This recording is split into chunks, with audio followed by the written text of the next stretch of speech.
work hard, get in the game, play to win, and most of all, have a good time, have fun. The more people tell you it's not possible, that it can't be done, the more you should be absolutely determined to prove them wrong.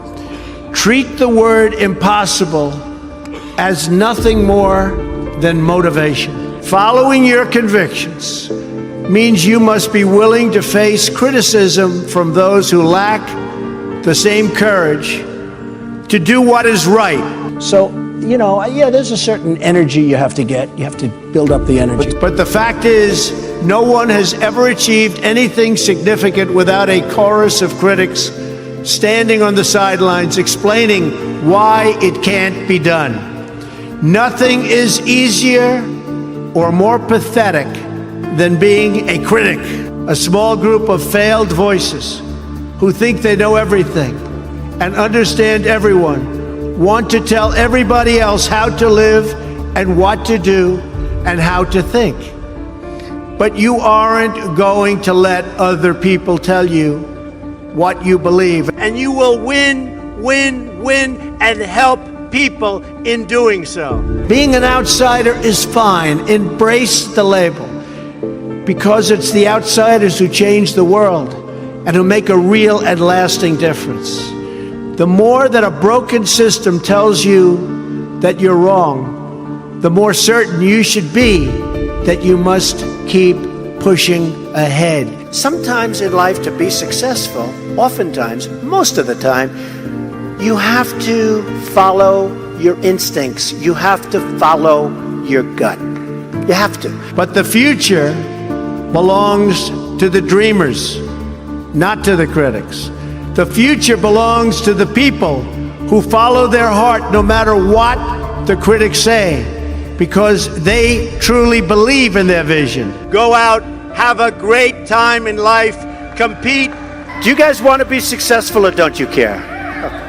Okay, you better believe it. You can do anything. You can be anything you want to be. But in order to succeed, you must find out what you love to do. You have to find your passion, no matter what they tell you. And if you can't handle pressure, you have to know that about yourself. You have to know that about yourself. So, handle pressure. If you can't, that's okay. In life, I always tell this to people, you have to know whether or not you continue to have the momentum. And if you don't have it, that's okay. Because you're going to go on and you're going to learn and you're going to do things that are great. But you have to know about the word momentum. And I've seen so many instances where people with great talent went into things that they didn't love and they failed. When you do something that you love, remember this, it's not work. So you'll work 24/7, you're going to work all the time. And at the end of a year, you're not really working. You don't think of it as work. When you're not doing something that you like, that's called work, and it's hard work and tedious work. So as much as you can, do something that you love, work hard, and never, ever give up, and you're going to be tremendously successful. Tremendously successful. I really love what I do, and I'm good at it. And I mean, we're doing things all over the world, and there's such incredible projects. Buildings, which I love, and what I do best. Look, we've had tremendous success with The Apprentice. It became the #1 show on television. I think, experience is just a wonderful thing. Learning from experience is a wonderful thing. If you can learn from other people's experience, that's even better, though. If you see other people making mistakes, learn from it. You don't have to make those mistakes yourself. If you don't have energy, you have nothing. And I see some people, they have no energy. And I say they'll never make it. They're never going to make it. And I see other people, they have the energy. Now you need the brain and you need the ideas. You can't have a lot of energy and bad ideas and not too smart. But you need energy levels to be successful. So I mean, I see a lot of qualities, and I've watched it over a period of a lifetime. The people that have the energy, the people that have the drive, and the people that don't stop, that don't quit, those are the people that really succeed. I still think ultimately it's about quality. You've got to do quality work. And to me, that's more important than the brand. You want to talk about yourself truthfully. I mean, you have to understand yourself, and you want to speak truthfully about yourself. And if it's not going to be truthful, what's the purpose of it? Telling people of your achievement, who else is going to talk about it?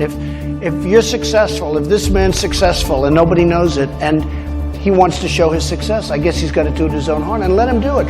It can be done tastefully, it can be done nicely, but if you've had a certain success and you want people to know about it, I think it's fine to toot your own horn. Show me a person without ego, and I'll show you a loser almost every time.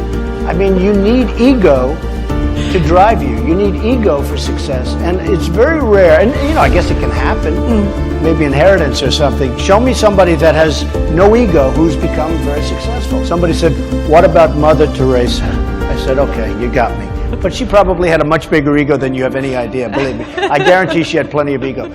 But it is true. I mean, people without ego don't succeed. Branding is, a very interesting thing, but I said today, it's, to me, more about the quality of what I do. I build great buildings, and I believe those buildings really speak for themselves. And you can't fool the public by putting the name Trump on a building, and it's not a great building. The public is very smart. They'll give it a good, solid look, and maybe that's the advantage I have over anybody else.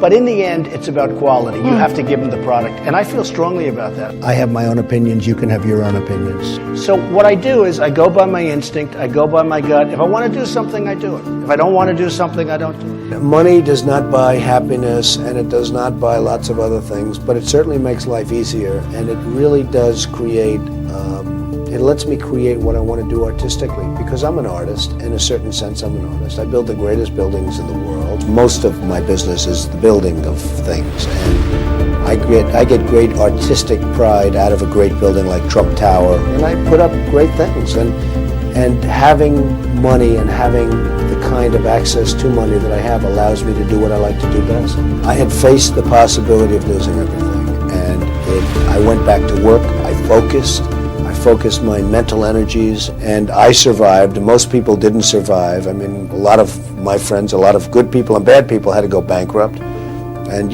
never heard from them again. And you probably never will hear from them again. I get paid a lot of money to make speeches, and I give the money to charities, and I'm happy about it and all this. But one of the words I've added over the last couple of years was pressure. I told you I've had friends that went bankrupt, and they've never been able to come back. They've never been able to, and I never went bankrupt. But I will tell you, I've had tough times like everybody. I don't consider them tough times. I consider it a learning experience. I learned a lot in the early 90s when everyone was going down the tubes. The real estate markets had totally collapsed. You couldn't get 10 cents from the banks. When I went through tough times, I learned a lot. First of all, I learned a lot about myself. I learned I could take it because I had friends that went through tough times, and some committed suicide. Some just went into a shell. Some went home and said, Mama, don't let me out in the real world again. A lot of people don't have the ability to handle pressure. And I say you have to learn that about yourself, because I really believe that to a large extent is an innate ability. Yeah. You have to learn that about yourself, because if you're going to be an entrepreneur, if you're going to be very successful, you're going to have ups, you're going to have downs, you're going to make mistakes. You have to have the ability to handle pressure. And if you don't, you should get a great job and enjoy your life. There's nothing wrong with it. There's nothing wrong with it. Are you able to sleep at night and get up the next morning and go out and just absolutely destroy the competition? Because if you don't have that ability, it's very hard to be an entrepreneur. So what you do is you learn about yourself a lot. So when you go through tough periods, you want to get through it, you want to get done. But think about it as a learning experience.